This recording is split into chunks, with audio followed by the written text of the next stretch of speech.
Thank you for everything you do. I'm so grateful to your teachings. Yeah. I've been listening to you for a long, long time, since the 90s. But I only just discovered recently that knowing about what you're teaching us and doing it were two different things. So, yeah. So I've been doing it a lot more. Oh yeah, I know about law of attraction. Here, I can explain it to you. But then I realized I wasn't doing it. So I've been starting to do it and really pay attention. Well, the good news is law of attraction does it to you. It's not like you can say, I think I'll just turn law of attraction off for a while. Just because you don't believe in it doesn't mean it doesn't Get what you exist, think about, right? whether you want it or not. Where was I going with that? Oh, contrast. So I'm learning to love contrast. Like, it's so soothing to realize, oh, this is just not where I want to be. Well, when you think about it, we like knowing that you're there. We want to just add something that will emphasize it even more.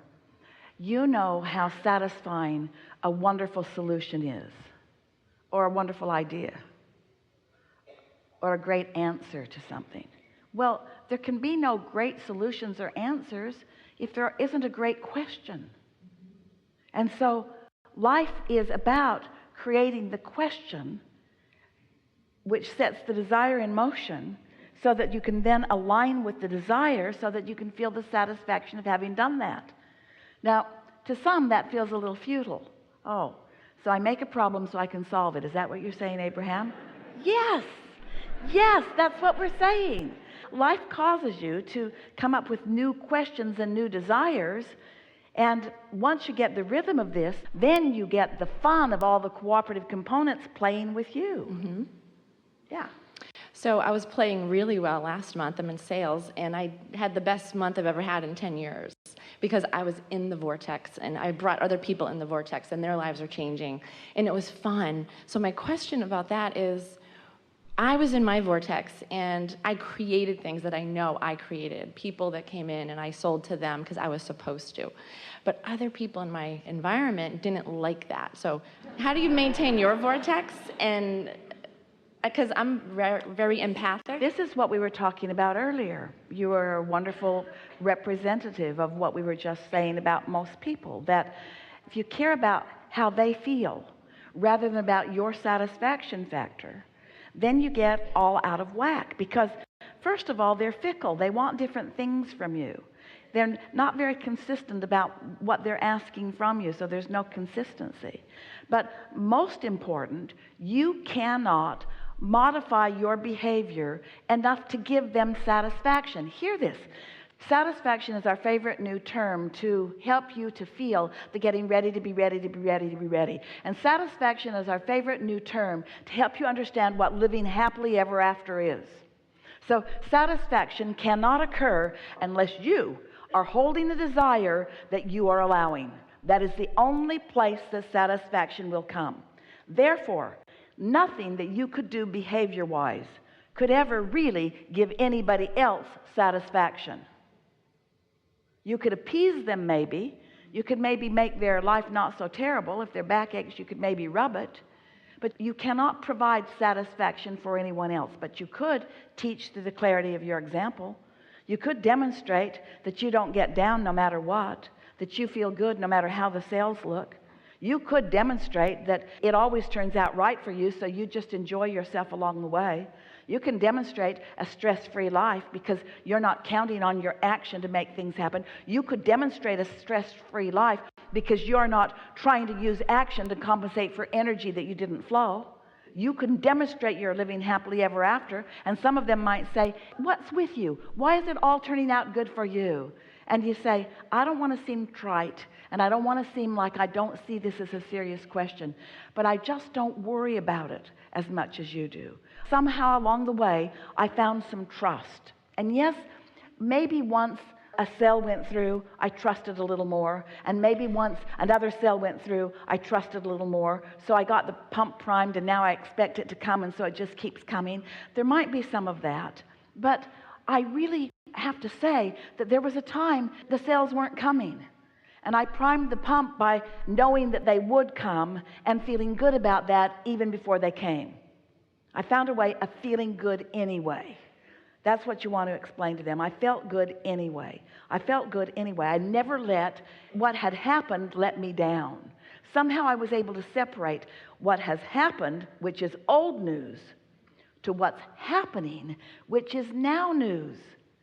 And I'm not interested in the old news, the old trophies, the old statistics, the old stuff. I'm only interested in now, now, now, now, now, now, now. How good can I feel now? What thoughts can I feel now? So I can think, oh, this is a slow month. That doesn't feel good. Or I can think, things are picking up. That feels better.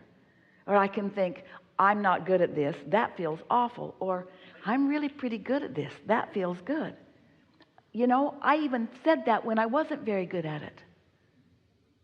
I knew I was getting better and better and better. In other words, just sort of tell them what your experience has been and understand that your job is not to satisfy them and make them feel better. Your job is to hold yourself in alignment, and if it helps them, good, and if it doesn't, good. Hold yourself in alignment because it'll help you, and if it helps them, good, and if it doesn't, that's just fine. Because they'll find someone that matches them. And if they're really complaining, of course they're not going to be happy with you. There's nothing worse than to be all down and despondent and discouraged and to meet some bright, happy, successful person. It's just the worst. But their inner being is going to stand there as that energy. And they might as well get used to some of it through you. Because if they don't find a way to make peace with your happiness, they're never going to find a way to make peace with their inner being who's always happy. You might want to say to them, if you really want to get their attention, you know, I never could understand why it bothers someone when someone wins. I've never thought of a teeny little finite pie. I think the pie is big enough for all of us. I think there's enough to go around for all of us. By my success, I'm not taking away anybody else's success. The market is way bigger than that. The playing field is way bigger than that. You're pinching yourself off, man, with your jealousy. Now, they're not going to want to hear it, and they're not going to hear it, and you're not going to be in the vortex anymore after you say it either. I've done that before. True. So this is what it feels like. It feels like my best manifestations have come when I didn't even know, law of attraction was operating. I saw someone post something online a few years ago. It was a beautiful tree, and I thought, oh, I love that tree. And she had just moved into this community. I said, I want to live in a place like that. And I let it go. I never thought about it again. Several months later, my sister took me to a home to look at. It was that community. I now live in that community. I didn't even know that that's what I wanted, and I created it, but I didn't focus on it. Thank you. I didn't focus on it. I wasn't trying every day. I wasn't, I'm really trying right now to get back in the vortex. There are a lot of people who are creating by default, which means they're not paying attention to how they feel, and they don't know what how they feel means anyway. And so when they don't feel so good about something, that's how it keeps turning out. And when they feel better about something, that's how it keeps turning out. But it is so much more delicious to have hands in the clay, to know exactly what this feeling's going to net and what this feeling's going to net. And to strive for a feeling that feels better and then watch how it plays out. We love saying to you that if you meditate on Monday, it's probably not going to make any major change in your life experience. You might find a little satisfaction, especially if it's one of the first times that you have, but there's not going to be any big momentum that comes from that. And so meditate and get out in the world, and it's going to be pretty much like it was yesterday. But when you meditate on Tuesday, it's probably going to be pretty much like it was on Monday.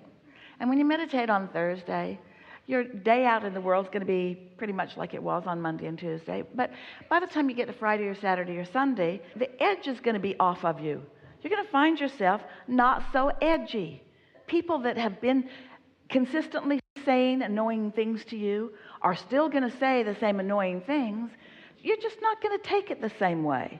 You're going to see them different because you're different, because you've got different momentum. And when you start noticing that happening, then you'll start feeling more balance and rhythm in your life. You talked about getting into the vortex, and we are no longer saying to you, get into the vortex. Instead, we're saying to you, the vortex is right here full of all the stuff you want.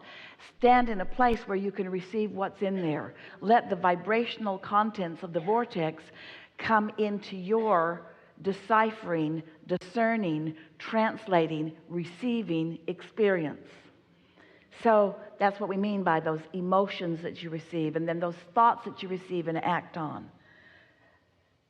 Some years ago, Esther was booking tickets for several flights, and Jerry was teasing her because she kept putting it off. She just didn't feel like doing it.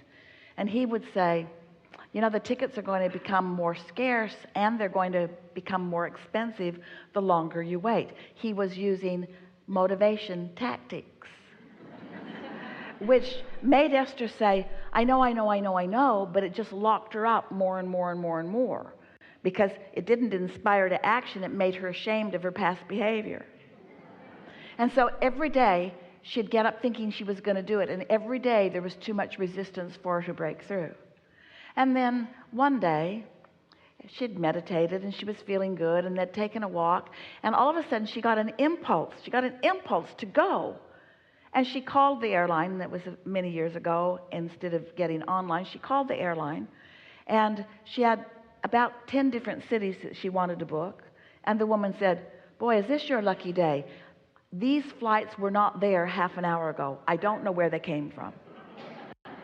And so Esther's inspiration had led her to something that wasn't there. Your motivation will cause you to rendezvous with different things than your inspiration will, you see. I love it. Yeah. One very, very quick question. I wake up in the morning, every morning, and there's songs in my head. Who is that? What is that? Where is it coming from? I mean, every single day, all day long, starting from when I wake up. Here's the answer to that, and you're all going to like it. You know how we talked about how when you have a desire, even if you are in a resistant mode, in other words, your desire is causing you pain, still your desire is alive and pulsating, and it's still being answered. And then a bird brings you a message because it's something that you can see with your eyes. It's hard to miss the fact that the bird's sitting where it shouldn't sit, or closer than it usually is, or has its attention on you and seems to be speaking something directly to you, even though you're trying to get it to go away. One day a bird was on the chimney of Esther's guest house, and her daughter was there, and her daughter was trying to get some work done that she didn't want to do. They were on vacation and she was working, and she was annoyed about it. And she actually went out and threw rocks at the bird. Just little pebbles.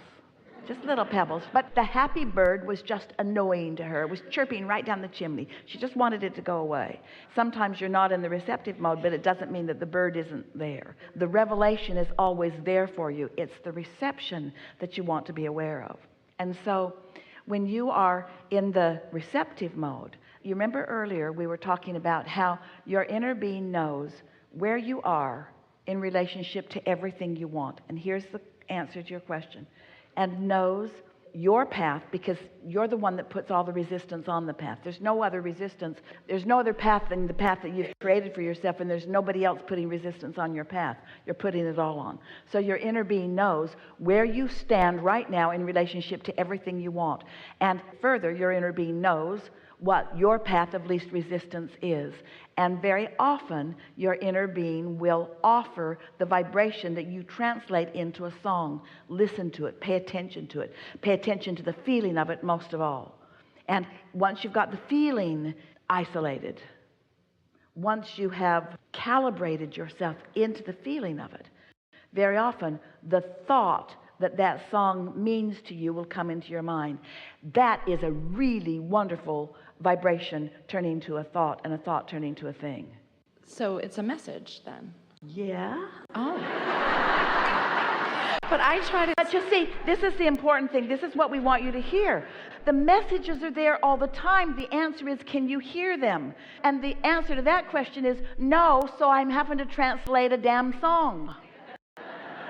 But when a song keeps coming and coming and coming and coming, or the birds keep showing up and showing up and showing and showing up and showing up, stop and say, all right, what is it that I've been asking about? Because there's something here, and don't try too hard. But meditation will help you to know what that song's about. You'll get so a song will come right into your mind and you'll know it.